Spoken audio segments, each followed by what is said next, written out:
Good day. Hope everybody out there is having a good one. If it's your first time to the channel, what we do around here is we find new music by following people's suggestions and following that instead of algorithms. It's let us to find all sorts of awesome stuff in the musical eras and beyond. And we have a lot of playlists that reflect what I'm talking about. I guarantee you're going to find musics and things that you never knew existed or never knew was going to be your new favorite thing. So, yeah, please do take a look around. I've been in the music industry my whole life, and I never had my horizons broadened musically as much as I have doing this right here. So I guarantee you, your horizons will be broadened for sure. Just take a look around. Now, this has been something we're gonna talk about this a little bit. Rick Beato, if you don't know who he is, you've been under a rock because he has millions of subscribers. He's been a big part of the music industry for decades. He's been a big part of YouTube for a long time, but he's also been fighting this good fight. Now, I want to say anyway that this is kind of a good thing. And before you start hitting the dislike, hear me out, because this is making them rear their ugly heads and really show how stupid their business model is and how stupid of an idea. They would rather spend more money going after YouTubers than think about the fact that you could collaborate with a man like this that's giving you free advertisement, by the way. I might just want to throw that in there. He's freely advertising this music, turning on, go look at the statistics on his channel. You see there's a pretty wide range of viewers that he has on his channel. And you can also, assume that twice as many people that are subscribed are actually watching his channel because, well, he's seen the stats and he knows. So, and he has other channels where he does interviews and stuff like that. He's a very valuable person in the YouTube space, in the music space, all that. Now, the music thing it's a minefield on YouTube. But, you have a person like Rick that is showing generations music and teaching them about things or showing them things in music that they probably would have never heard, never known about, or never even bothered visiting. We're talking about eras of music that he's bringing into people's lives that they never would have, and songs, they never would have thought about it like that. They never would have. Wow, that is a weird timing. How does that work? And how and the things about, producing albums. There's a lot to be learned from Rick's channel. And, but you know what? Keep doing what you're doing, UMG, because all you're doing is shooting yourself in the foot. You're showing every one of his viewers what you're all about. And your business model sucks, by the way, because you could be making a lot more money working with this gentleman than working against him. Instead, you'd rather have somebody on retainer that just goes after YouTubers all day. How is that working out for you? I'd like to see the numbers on the books. How much money can you possibly be making? Does it equal out? Because I know them lawyers are charging you an awful lot of money. And I know from personal experience, and I know from talking to a lot of artists all around the world, you have a problem sometimes keeping artists. There's a lot of artists that once they fulfill their contract, they want away from you. And for good reason. You're predatory in a lot of your practices. And, the fact that you're already a big part of Spotify is a big, signal. But your practices when it comes to YouTubers are pretty predatory. And you are shooting yourself in the foot. You are getting free advertisement. You are getting all sorts of people pointed to your product that never would have known about it otherwise. Or perhaps never would have known about it. But I guarantee he's making you more money than he's taking from you. He's not sitting there. It's like you go after him like he's posting your songs with a link to a free download of it. If anything, you should be paying him. You owe him money. Not only for the damn lawyer's fees, which, you know, are just getting ridiculous by now. I'm sure on both sides.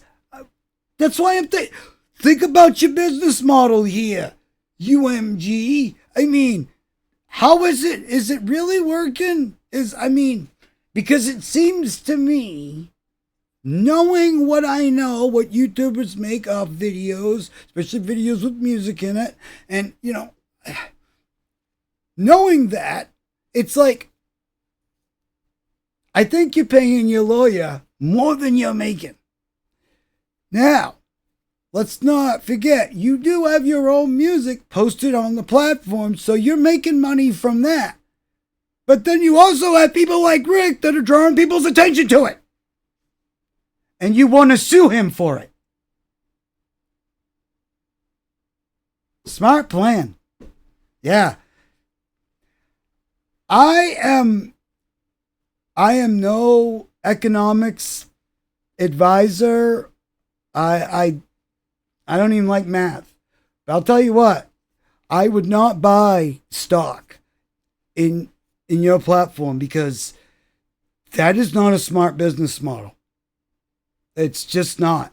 And when you start messing with YouTubers that have a way, and then that snowballs into even more YouTubers talking about it, idiots like me talking about Rick, and well, here we go. The fight still.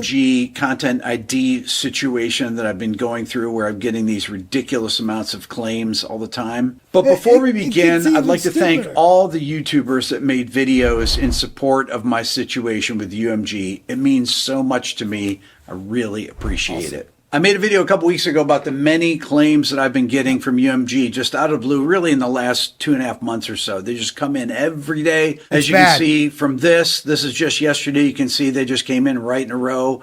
I probably had 25 yesterday. They're going after old videos. They're going after shorts, all these kind of things. And then I saw something interesting. I saw a claim for a video that I already fought, which was the video of the most complex pop song ever. It was about the Sergio Mendes track, Never Gonna Let You Go. Here are the two emails. The first is from June 22nd, 2021, when I got the original claim for Never Gonna Let You Go. And here's the one I got on September 3rd for the same song. You can see it's UMG on both of them. What had happened originally is that I fought the claim and I won it. And here's what happened. You only have so many days. Claim fair use, and they have a 30-day period in which to respond. And they never responded until yesterday.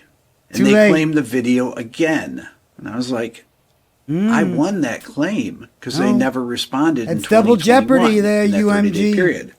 And here's the language. After a YouTube Content ID claim expires, the claimant generally cannot reclaim the same video for the same content. The expiration of a claim after a 30-day period without a response from the claimant is considered a resolution of that specific dispute. According to YouTube's terms of service and help documentation, when a user disputes a Content ID claim, they have a 30-day window to review and dispute and take action. If they fail to do it within this time frame, the claim is automatically released. This process is designed to provide a clear and timely resolution for creators, and that's what happened. I claimed fair use on that one video. It's one of the few that I had ever done back in 2021. They didn't respond. Okay, now it goes down. There's a couple distinctions here. There could be a redetection, technically, that YouTube Content ID system could automatically flag the same content again in a different upload, which did not happen. Yep. Or manual claims. It says, while less common for Content ID, a copyright owner could still manually file a takedown notice if they believe their copyright is being infringed, even after a Content ID claim is expired. They go on to say, in essence, the expiration of a Content ID claim following a dispute is intended to be the final word on the specific claim. That's it. The creator should not have to repeatedly address the same claim from the same rights holder on the same video if the claimant has already failed to act within the stipulated time frame. If a claimant attempts to reclaim the video after identical claim has expired, the creator can dispute it again, referencing the previous resolution.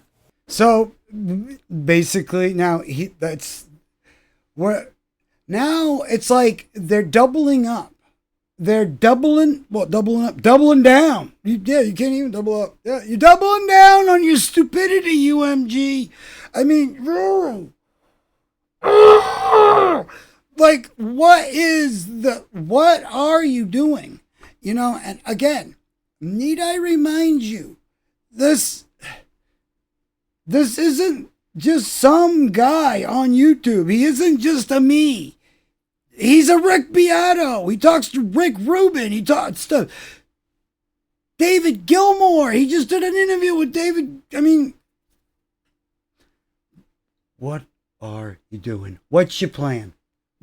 Show everybody what your plan is, so everybody can point at it and laugh and just get it over with, because you're just slowly showing everybody that you literally have idiots at the wheel. I mean, you're coasting on music that you're like Roger Watering your way through this whole decade or this whole generation. We're just going to coast on the music that we did 30 years ago. Yeah, we'll just ride on that, remaster it a few times. Yeah, it'll be a thing. We'll put it on vinyl again. It'll be super duper ultra remastered 2000 and it'll be great. Yeah, and then you put less and less bands on your roster because more and more of them are like, nah, you know what? I'll do this on my own. I'll just do this independently. And they're making more money, I might add. So then your money plan is, you know what? Let's just sue people like this guy that are advertising our product that we're most assuredly losing money on. Because that's a great idea. Again, I would not buy stock in UMG, but I am not a money advisor of any kind. I don't even have money, so I wouldn't know the first thing to do if I had some. So, wow. And please go to Rick's channel. We'll have you all linked up to this video, his channel, you can check out all the drama. I really let him tell you the drama, and you will see why I am acting this irritated and why I think these people are this stupid. So, yeah, I don't know who you have at the wheel, but you better rethink this whole plan. I would love to hear how this all sounds in a boardroom. Like, how does this conversation work out? I bet you gloss right over this shit, because I just...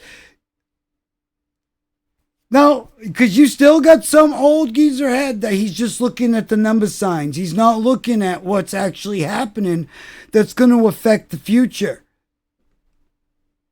Idiots. Stupid. Anyway, if you'd like to find new music and that's what you're about, I invite you to subscribe, take a look around. We got all sorts of stuff. We don't just sit here and rant about, what Rick Beato's going through and his personal problems or anything like that. It's just, I really see artists being preyed upon. And then I see, now it's like everybody, the only way labels or anything know how to make money is to be predatory? Is that what I mean? It's like, every angle you look at in the entertainment industry, it's like predatory, and in the worst kind of ways. And it's like you cannot help it but be predatory. I gotta find some kind of way to be predatory about this.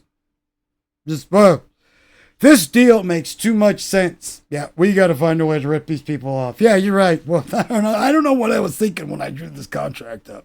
Yeah, dummy idea. Have a good day out there, everybody. We'll see you in the next one.